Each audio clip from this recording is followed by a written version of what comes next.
Hi guys! Samahan niyo ako ulit sa aking mini vlog for today's video. So ayun nga guys, meron tayong dumating na rope manual laundry rack. Para mas madali sampayan na lang, pati ako nahirapan sa sarili ko eh.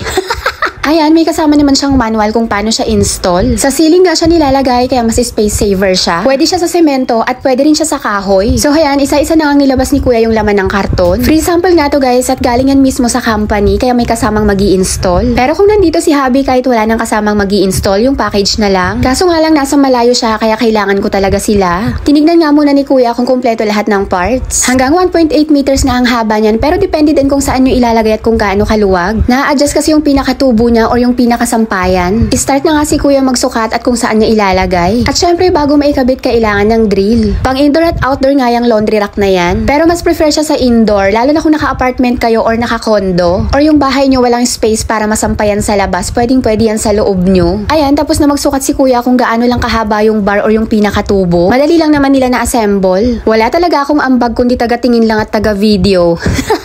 Sorry na agad sa boses ko guys, Diyos mio, kakabalik lang ng boses ko. Halos 2 days lang wala akong boses at kababalik lang talaga, pero medyo alanganin pa, pero ilaban na natin. Ininuman ko nga lang ng ininuman ng salabat at medyo naging okay naman na. Ayan, start na nga si kuya mag-drill. Drill lang naman yan, kaya maliit lang yung magiging butas. Diyan ko na nga lang muna pinalagay para maipakita ko sa inyo ng maayos. O baka alambre pa yung mga sampayan nyo dyan, palitan nyo na. Ang hirap kaya pag alambre yung sampayan tapos ang taas, tapos susungkit-sungkitin nyo isa-isa pag uulan na, Diyos mio. Iyak ka talaga, lalo na pag biglaan yung ulan.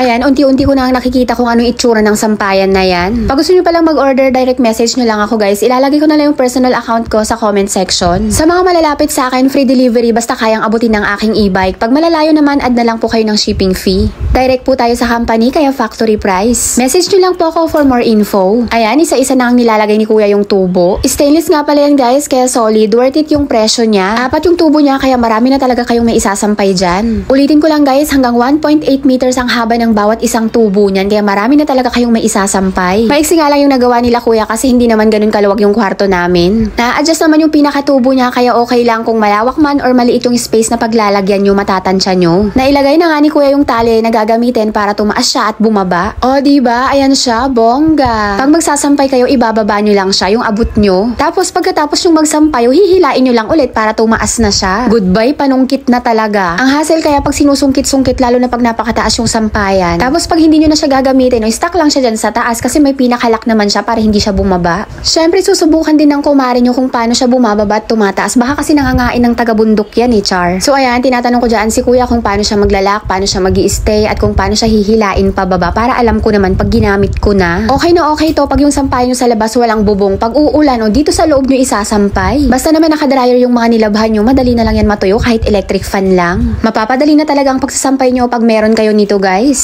Mag-iwan ako ng personal info ko sa comment section, i-check nyo na lang.